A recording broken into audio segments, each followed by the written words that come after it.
Good afternoon. We're really excited that you're able to join today's webinar with Amy Morys from the Center for Academic Innovation. Amy has been a wonderful sounding board for us as we've been thinking about new ways of helping to support institutions in their work on credit for prior learning. So, Amy, thank you so much for joining us today. Perhaps you could do a longer intro about your background and what brings you to this area of expertise for you. Sure. Well, first of all, Jesse and Karen, thank you so much for the invitation to be here today and to have this really great and I think important and timely conversation about some of the things in higher education and in this ecosystem that we want to talk about, but we're not really having a conversation about. So thank you for a great invitation. Oh my goodness, what brings me to this space? No one wants to hear the long, long story, so I'll try to save everybody from the long, long story. But I was a higher education academic affairs administrator for a long time, a little over a decade, and that's where I got my start serving and supporting adult learners in that model at a university down in St. Louis. I actually started at a university in Chicago, then transitioned down to St. Louis, and I fell in love with my undergraduate degrees in music education. And we all know that our career and education pathways go more like this than they are ever a straight arrow, and mine is no different than that. But I learned in student teaching that I didn't want to teach kids music. My parents were thrilled by this. After I was wonderful. I had parents who supported my education financially. They were thrilled when I had crammed 4 years into five and then decided I didn't want to teach kids music. Loved music, was always good at music, didn't want to teach it. So the institution that I went to at the time, the dean said, there's an opening for a transcript evaluator in the School for Graduate and Continuing Studies, and it pays $8.07 an hour. Do you think you might want to do that? And I said, as long as it's not teaching kids how to play the clarinet, absolutely, I will do that. So I did. And that was back in the day when we used to get the transcripts in and I would take a pencil and go through what would be transferable or not. And they were leaving this to me. I look back at the time and go, oh my goodness. But going through the transcript, and then it would go in a file cabinet and we'd hold up the watermark to make sure it was official. Somehow I fell in love with higher education. I took to advising and then directing offsite locations for the adult learning model, transitioned, like I said, to university down in St. Louis and led their evening division and all of the academic services. So registrar advising, prior learning assessment, all of those functions for that. At the same time that I decided I didn't want to teach kids music, I also decided that I wanted to serve my country and I didn't know what that looked like. So I raised my hand in 2002. I joined the Air Force, the Illinois Air National Guard, as a bandsman. So re-enter the music piece. And 21 years later, two deployments to the Middle East, one in '07 to Iraq and some other places, in 2012 to Afghanistan and some other places. And the rest is history. I retired from the Air Guard about a year and a half, 2 years ago by now, and traded in those combat boots for heels permanently. But it was in about the last decade of my civilian career that I felt passionate about marrying those two worlds. I was serving on weekends and 2 weeks in the summer, that's what the recruiters tell you, alongside of folks who did one thing in the military, did something completely different in civilian sector 9 times out of 10, had incredible proficiency in both, but those two worlds were never married. And I thought this military, the recognition of military training, education, and learning toward the academic degree, there's a place for this. There's a need for this. And with the onset of the post 9/11 GI Bill and the influx of student veterans into the higher education market and ecosystem, called for higher education to take that next step. So that's what I've been doing, working with colleges, universities, state higher education systems, with CALE, the Council for Adult and Experiential Learning. And then a couple of months ago, I transitioned over to the Center for Academic Innovation, a nonprofit centered on what it means to support adult learners in the pursuit of incremental credentialing, really, non-degree credentials, how they stack. Now, this can be part of our conversation here, into degree credentials. But the recognition of that workplace, and specifically for me and my work, military learning for academic credit, skills, competencies, work roles, all of those great things that our student veterans bring to the academic community. So you can tell, kind of passionate about the work. And that's why I'm really thrilled to be here with you all and the amazing work that you're doing to serve and support institutions in their endeavor to recognize that military learning in a meaningful, thoughtful, rigorous, consistent, valid, reliable. Are those all academic words that we need in all of Yeah. these ways? So Yeah. I gave you the long story, didn't I? I did. I love that, but I just have to say before Karen jumps in, we just got a question from an institution that said, and I had to pull it up while you were talking, says, please let me know how many military credits you think could map to our creative arts degree. And like just you telling the story like really spurs this reminder that the multifaceted number of careers that are within the military, right? Yes. And that people bring so much to bear. So Yeah. I love the long version, and also that it really gives so much context for the diversity that people bring into this line of work. So It's so overlooked. You're absolutely right, Jesse. Um, Certainly gosh, what do we call them? Cognitive, durable, non-cognitive, all of those kinds of the soft skills, but the technical skills as well that it takes to run a city. And if you think about military careers in the same way that you might run a village, you need plumbers, you need infrastructure, construction, you need the arts, you need all of that. Only 4% of the Air Force is pilots. But when I wear my Air Force ball cap in town, I get all kinds of questions. They jumped immediately to, were you a pilot? I wish. Terrible math and all of those things, and my eyesight's horrendous. No, I'm not a pilot, but that's only 4% of the Air Force. So yeah, there's a lot of great recognition in the entire gamut for us to do. So the world is our oyster, but creative arts, that's an interesting one. And so when you think about kind of what people do in the military, right? And broad, there's so many different services. There's, the reserves, the air guard, active duty, Space Force, which a lot of people don't even really know exists for real yet. And you think about the credentials and the actual skill sets that our service members, kind of get transcribed to a certain extent on the JST. But then when you take into consideration how those things are different across every single duty station, how does that influence how you look at credit for prior learning when you think of the whole person and don't just think through the lens of this is what's on the JST or this is what's on their DD-215. This is the whole soldier. And someone with MOSA, two people with that same MOS are going to have very different lived experiences that would influence what they've learned. How do you think about that in the realm of CPS? No, that's an excellent question. And it's a nuanced one. So I think that's where it's incumbent on institutions that are really serious about doing this work to fully and holistically assess.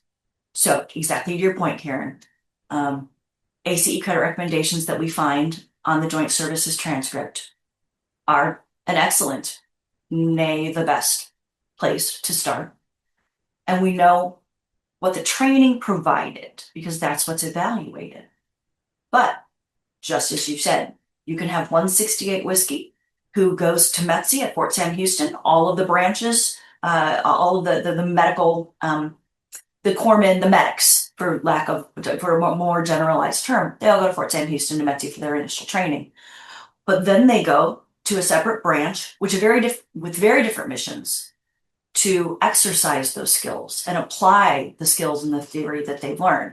What one service member is doing on a naval ship is very different from what someone is doing on an Air Force base versus a deployed person in the Army in Afghanistan in 2012.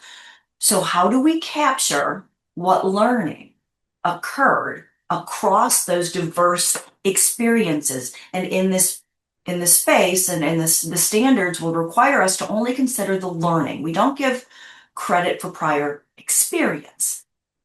But certainly those experiences, some of them resulted in college level learning. So we have the JST. That's a great tool. It's that foundational, the tool belt that I think we put around our waist. And then we engage other assessment methods thoughtfully, especially portfolio.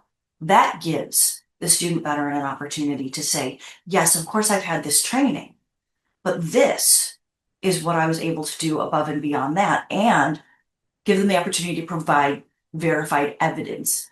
I'll try to give a real brief example. It's been many years ago by now. It was a student who was a military medic, and this is back when Cal had their Learning Counts program. And I was evaluating the portfolio, and it was for a medic, and they described, and it resonated with me because I was on Bagram at the same time as this 68 whiskey. It was just odd timing. And she said, I was supposed to be working in the hospital, and something happened out in the field, and I was sent out in the field. It was supposed to be just a one-time affair, and to go triage something.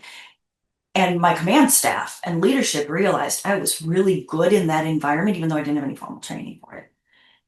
And so they kept sending me out into that environment. And she came home with decorations, awards, medals, commendations. That was supporting evidence to show she went above and beyond what she was trained to do. We can recognize that. But then I had verifiable proof of management, leadership, teamwork, all of those pieces that not only funneled into fundamental business courses, but into a host of other disciplines that she wanted to go on in medicine. And so they were able to be applied there in healthcare, leadership management, work, all of those good things.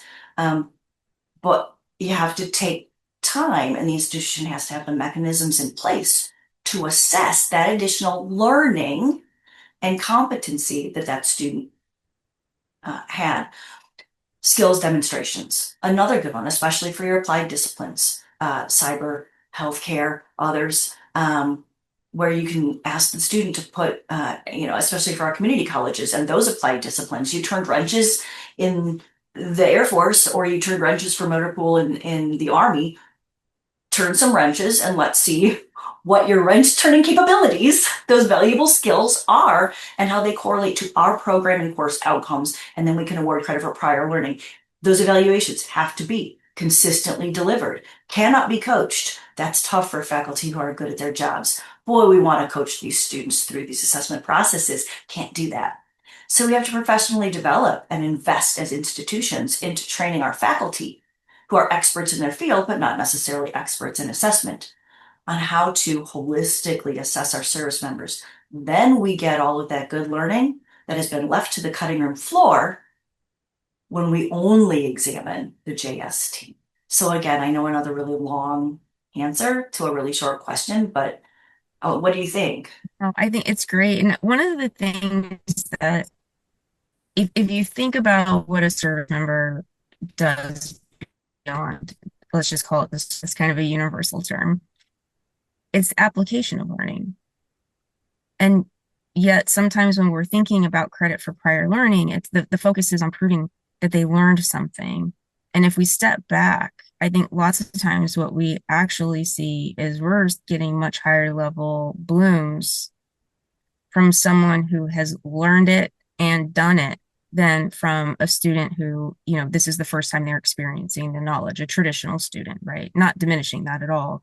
But the application of learning is much deeper than I think what we can accomplish in a 16-week semester. Absolutely. Yeah.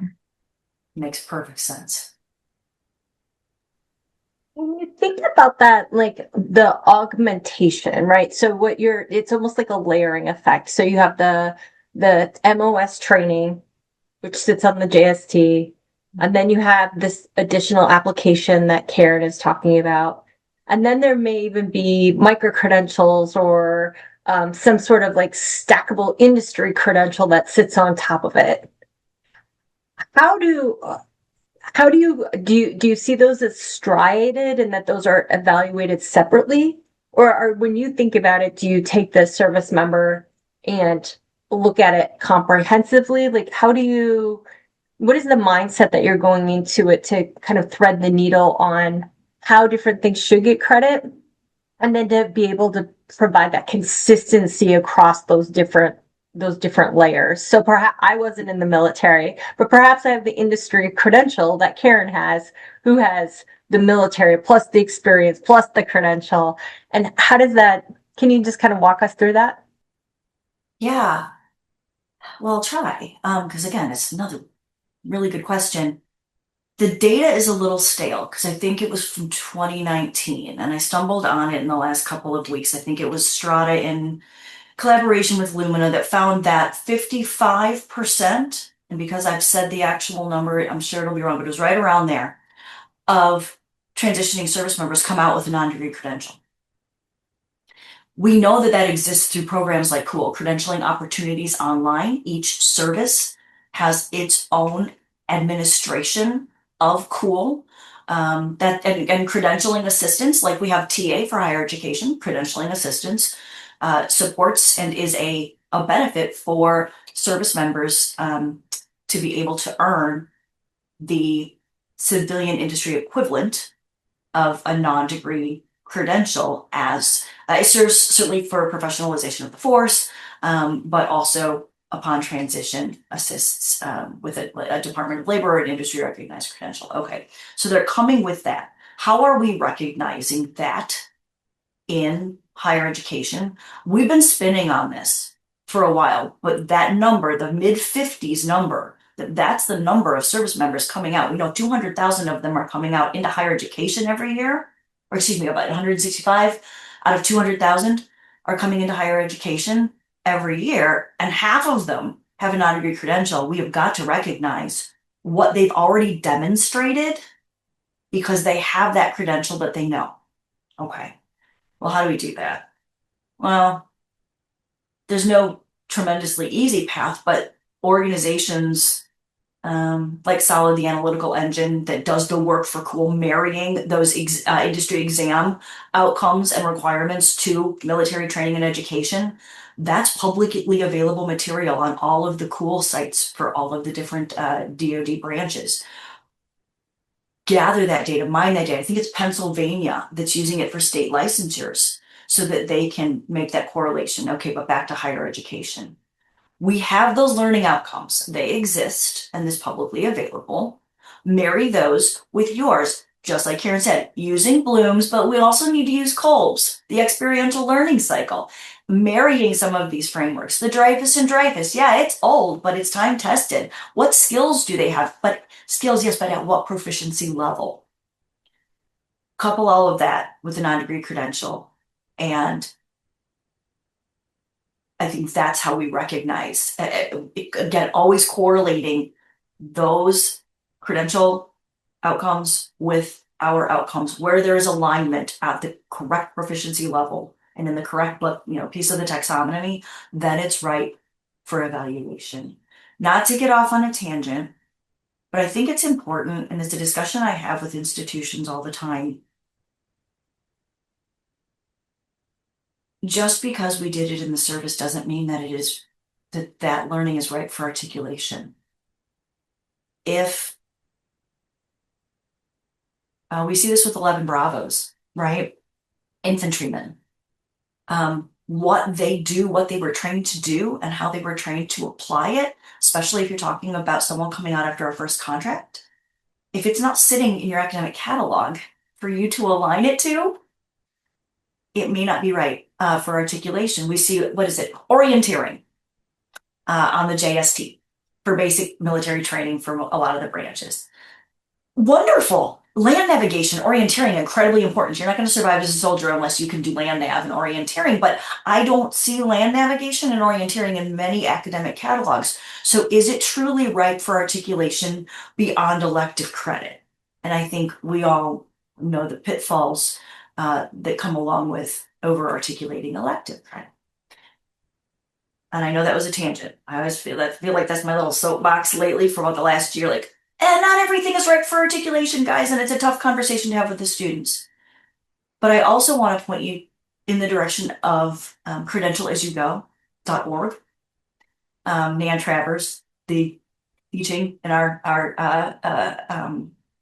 space. That site and that work, which is open source and free for institutions and anyone who wants to learn more. I like the way that they frame, though, and the way she thinks about incremental credentialing. That's what it is. And the degree is an increment, guys.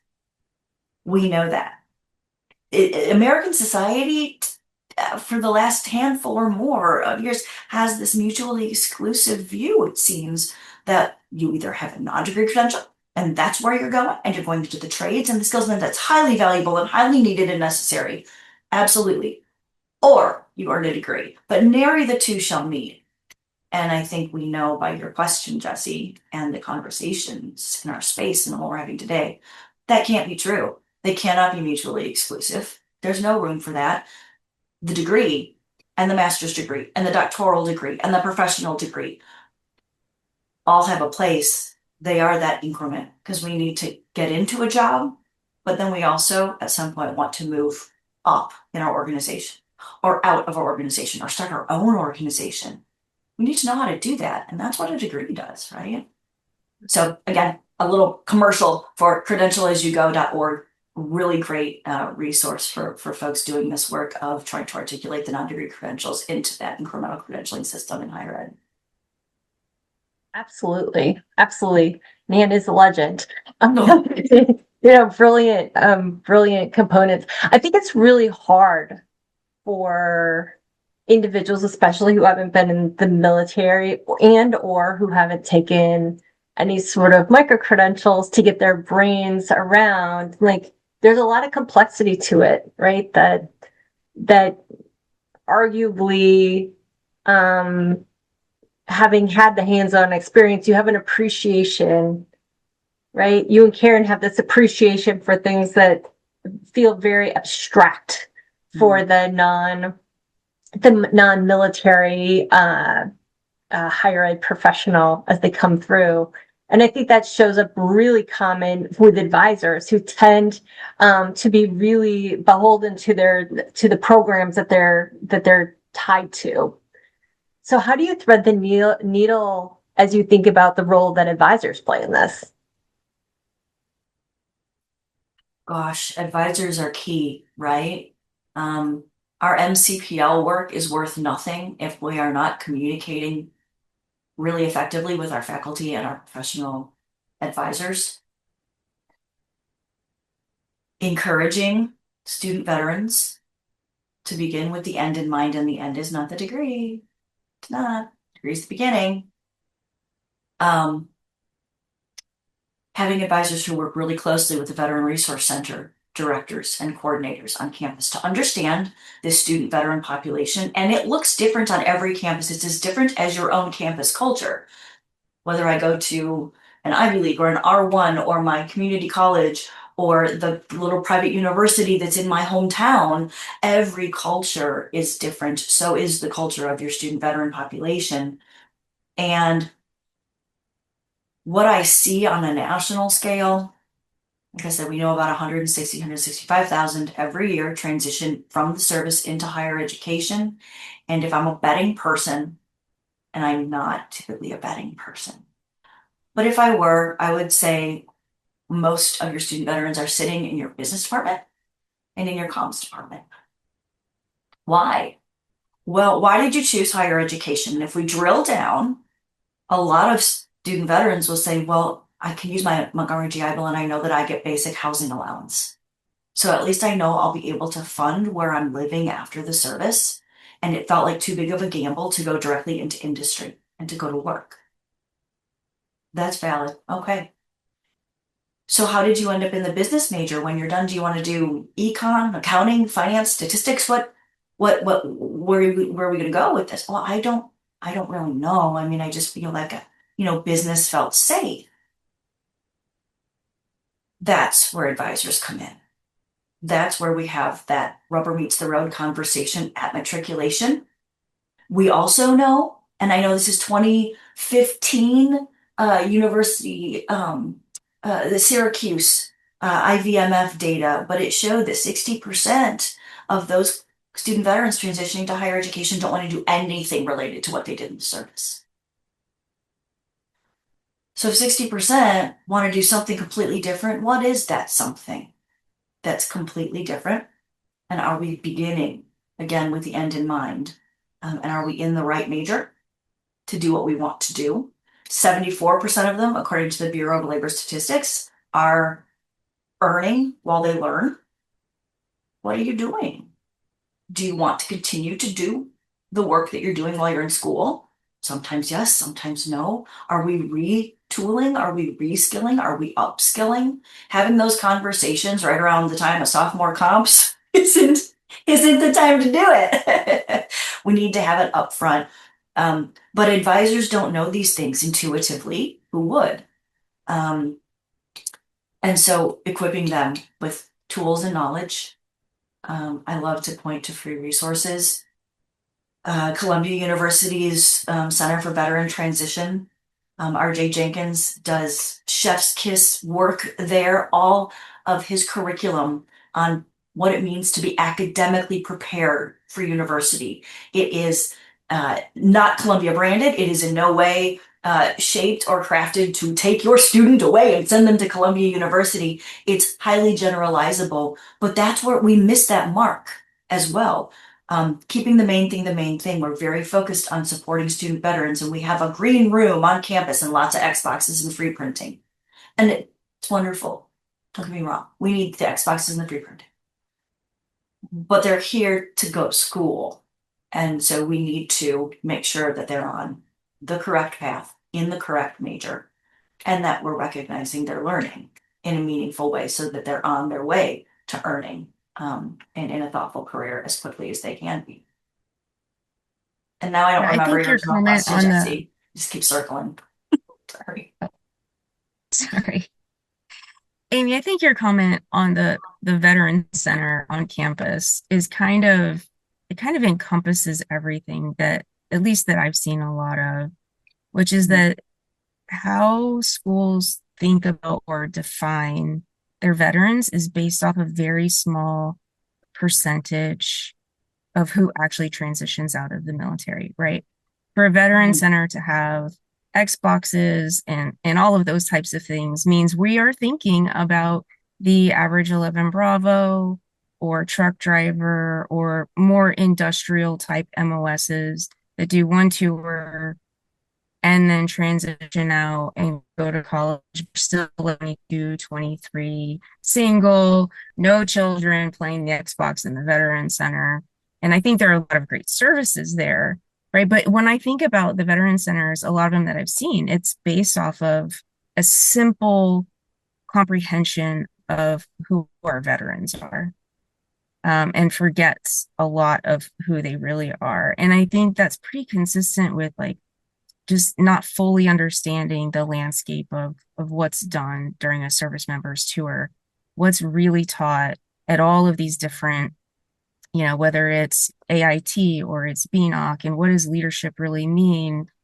All of those things are very complicated, right? And you've talked a lot about the complication, and then we kind of look at how simple sometimes they can boil down to. If you were talking to someone who's never looked at military credit for prior learning, and they're like, you know what, our institution needs to do this. We want to do a better job of it. What would be the top one or two things that you would tell them to get them started in the right direction? Yeah.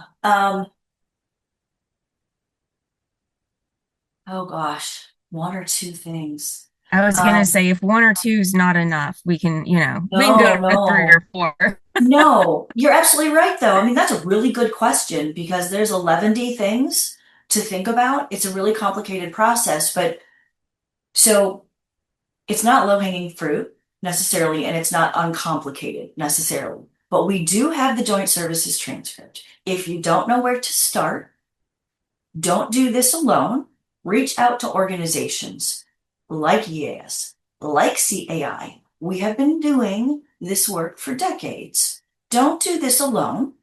your faculty and your academic professionals need training, and it doesn't have to be complicated. We're talking 2 hours, 4 hours on a given day of training where we put the JST under a microscope. So when you get those transcripts in as an academic professional, an advisor, a registrar, a faculty member, you know what you're looking at. And then you know that the JST is part of the story, the ACE military guide, where we mine those outcomes and assessment methods and all of that good data. We need to know how to go looking for that. And so some initial training and professional development so that you can hit the ground running when you get this thing called the JST in is really important. I think a lot of institutions also sit in rooms with assembled think tanks that are full of the best of intentions. And I don't see one student veteran in the room. I don't see one veteran from the community, from your veteran service organizations. Everyone has, almost every community has a Legion, a VFW, other organizations that are here to support things like education endeavors. We kind of think, oh, the VFW, that's where we all go for a beer. Yes, that's true. But also, these organizations are here to serve and support veterans in the community of all shapes and sizes, including those attending your college or university. Who's at the table defining what that means to serve and support student veterans, to the green room and Xbox's point? The MCPL piece, we need to start with the JST. That's what it's there for. And it's the easiest place to start. Wouldn't it be great if every industry had a JST and we weren't trying to figure out what workplace learning was happening in all these other industries? So start there. Don't do it alone. And institutions have been clawing at this work for a long time, since before post 9/11, and there are some really great models. Don't reinvent the wheel.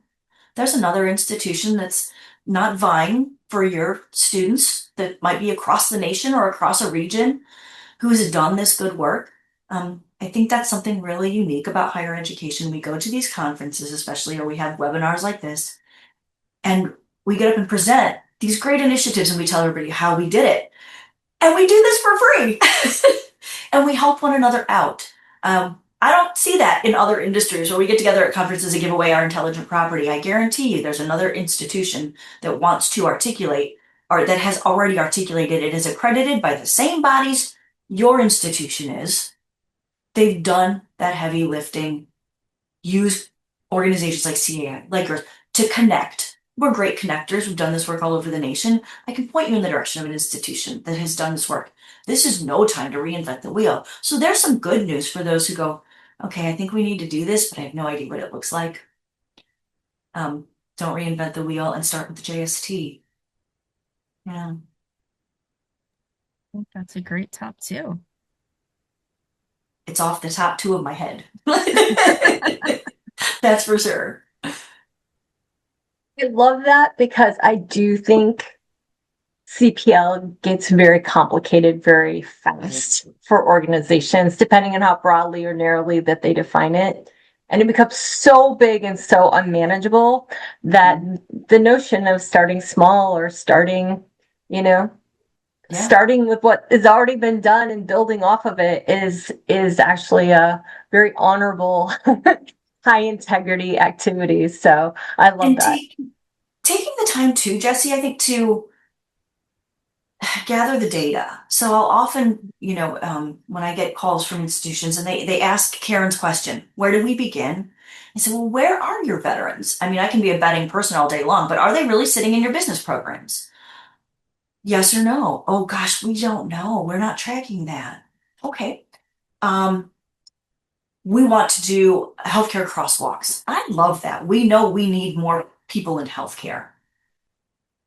But do you have 68 whiskeys in your community? Do you have 68 whiskeys coming to your institution who want to go into healthcare discipline programs? Oh gosh, I don't know. We're not tracking that data. So before we dive in head first with articulation, and that's important, and I want to do that work. I want them to do that work. Maybe take the academic year to figure out how we're getting that data. The JST is coming in the door. What do they say? Where are these students? And then what disciplines did they end up in? Let's do some napkin math and some market research on our own population.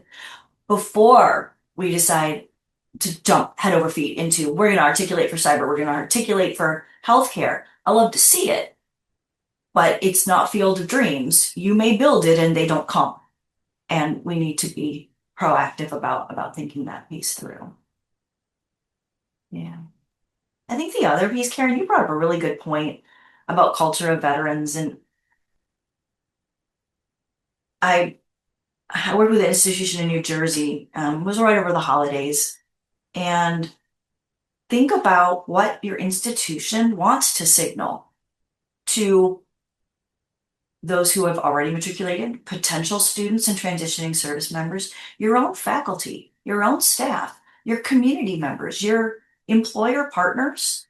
When you click on a landing page, or when you hit a landing page and you click on veteran services, and the page that it takes you to is the veteran crisis line, the 1-800 number, the big veteran crisis line, and that's important.